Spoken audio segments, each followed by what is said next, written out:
सोचो, एक दिन आप उठो और देखो कि आपका शहर पानी में डूब गया है। ग्लोबल वार्मिंग के कारण समुद्र का पानी बाँच रहा है। जैसे जैसे बर्फ पिघल रही है और समुद्र ब्याच रहे हैं, पानी के किनारे बसे शहरों पर खतरा मंडरा रहा है। समुद्र का बढ़ता पानी कोई दूर की बात नहीं है। ऊंची लहरें और तेज तूफान आम होते जा रहे हैं। तटीय इलाकों में बारहा और कटाव का सामना करना पड़ रहा है। अगर हमने जल्दी कदम नहीं उठाए तो कई शहर पानी में समा सकते हैं। इन इलाकों में लाखों लोग रहते हैं। उनके घर, नौकरियां और जिंदगी दांव पर लगी है। बढ़ते समुद्र के कारणों और असर को समझकर हम कुछ कर सकते हैं। अगले भाग में हम देखेंगे कि ग्लोबल वार्मिंग कैसे काम करती है। हम डेटा और उदाहरणों से भी समझेंगे कि यह कितना जरूरी है। ग्लोबल वार्मिंग का मतलब है धरती का गर्म होना। धरती का औसत तापमान कई सालों से बढ़ रहा है। ऐसा ग्रीन हाउस गैसों के कारण हो रहा है जो गर्मी को वायुमंडल में रोक लेती हैं। इन गैसों में कार्बन डाइऑक्साइड और मीथेन शामिल हैं। ये एक कंबल की तरह काम करती है जो गर्मी को अंदर रखती है। जब धरती गर्म होती है तो ध्रुवों पर जमी बर्फ पिघलने लगती है। इसमें ग्रीनलैंड और अंटार्कटिका जैसे स्थानों के ग्लेशियर और बर्फ की चादरें शामिल हैं। जैसे ही ये बर्फ पानी में बदलती है, यह महासागरों में बह जाती है। इससे समुद्र का स्तर बढ़ता है। गर्म पानी भी फैलता है, जिससे समस्या और बढ़ जाती है।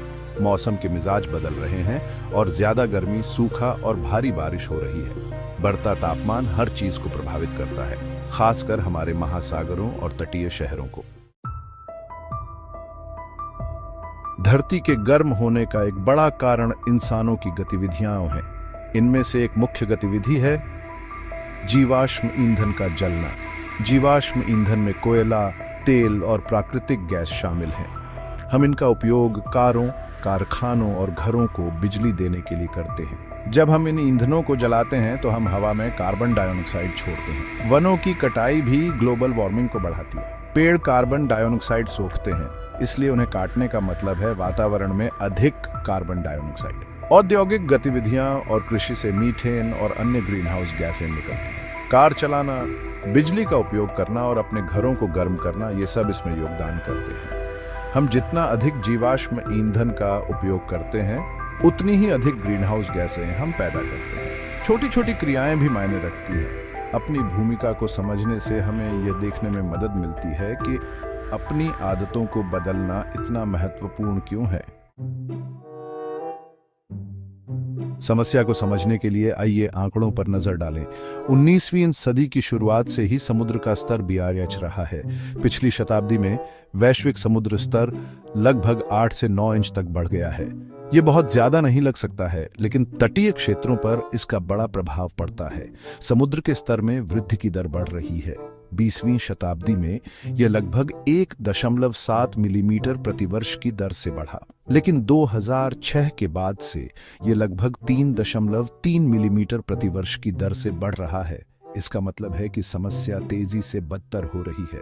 वैज्ञानिक उपग्रहों और ज्वार गेज का उपयोग करके समुद्र के स्तर में वृद्धि को मापते हैं।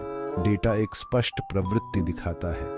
जैसे जैसे पृथ्वी गर्म होती है, समुद्र का स्तर बढ़ता रहता है।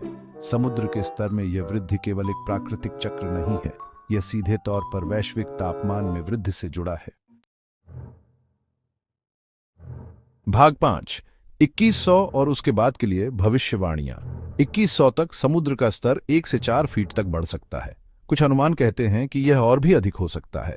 यह इस बात पर निर्भर करता है कि हम ग्रीन हाउस गैसों को कितना कम करते हैं।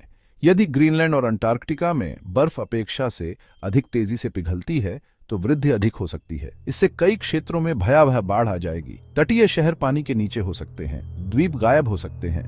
प्रभाव बहुत बड़ा होगा। 2100 के बाद स्थिति और भी बदतर हो सकती है। अगर हमने कुछ नहीं किया तो समुद्र का स्तर बढ़ता रहेगा। आने वाली पीढ़ियों को और भी बड़ी समस्याओं का सामना करना पड़ेगा। भाग 6, दुनिया भर के तटीय शहरों पर प्रभाव। बढ़ता समुद्र स्तर दुनिया भर के तटीय शहरों को प्रभावित करता है। ये शहर लाखों लोगों के घर हैं। इनमें न्यूयॉर्क, टोक्यो और लंदन जैसे प्रसिद्ध स्थान शामिल हैं। लेकिन भारत, पाकिस्तान और बांग्लादेश जैसे देशों में प्रभाव और भी अधिक है। तटीय शहर बाढ़ और कटाव की चपेट में है। जैसे जैसे समुद्र का स्तर बढ़ता है, ये समस्याएं और विकराल होती जाती हैं। इन क्षेत्रों में रहने वाले लोगों को अपने घरों को खोने का खतरा है। व्यवसायों और बुनियादी ढांचे को भी खतरा है। इससे आर्थिक नुकसान और विस्थापन हो सकता है। बढ़ते समुद्र के स्तर के कारण खारा पानी मीठे पानी के स्रोतों में प्रवेश कर सकता है, जिससे पीने का पानी और कृषि प्रभावित होती है। मैंग्रोव और प्रवाल भित्तियों जैसे तटीय पारिस्थितिक तंत्र भी खतरे में है। भाग 7 केस स्टडी कोलकाता, मुंबई, कराची और ढाका। आइए कुछ विशिष्ट उदाहरण देखें। कोलकाता, मुंबई, कराची और ढाका दक्षिण एशिया के प्रमुख शहर हैं। ये सभी बढ़ते समुद्र के स्तर से खतरे में हैं।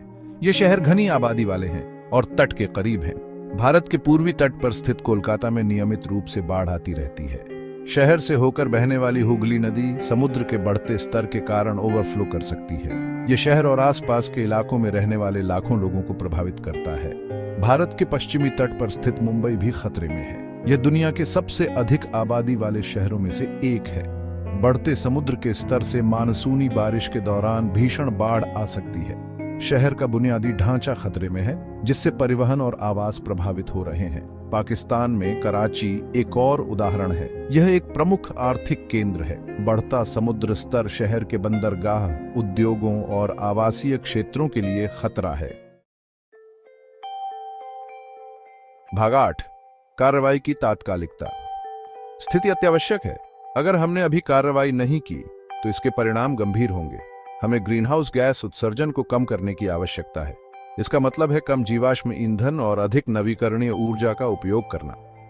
सौर, पवन और जल विद्युत इस बदलाव को करने में हमारी मदद कर सकते हैं। सरकारों और व्यवसायों को पहल करने की आवश्यकता है। वे ऐसी नीतियां बना सकते हैं जो उत्सर्जन को कम करें और स्थिरता को बढ़ावा दें। हरित तकनीकों में निवेश करने से भी बहुत फर्क पड़ सकता है। व्यक्ति अपने दैनिक जीवन में छोटे छोटे बदलाव करके मदद कर सकते हैं। बेहतर बुनियादी ढांचे के निर्माण से तटीय क्षेत्रों की रक्षा करने में मदद मिल सकती है। शिक्षा और जागरूकता महत्वपूर्ण है। भाग 9 भविष्य की एक झलक। अगर हमने कुछ नहीं किया तो भविष्य अंधकारमय दिखता है। 2100 तक कई तटीय शहर पानी के नीचे हो सकते हैं। लाखों लोग अपने घरों को खो सकते हैं। अर्थव्यवस्थाओं को नुकसान हो सकता है। प्राकृतिक दुनिया को उस हद तक नुकसान हो सकता है जिसकी भरपाई नहीं की जा सकती। लेकिन अगर हम अभी कार्रवाई करते हैं तो हम इस भविष्य को बदल सकते हैं। उत्सर्जन को कम करने से ग्लोबल वार्मिंग को धीमा किया जा सकता है। नवीकरणीय ऊर्जा का उपयोग करने से एक स्वच्छ, स्वास्थ्यवर्धक ग्रह का निर्माण हो सकता है।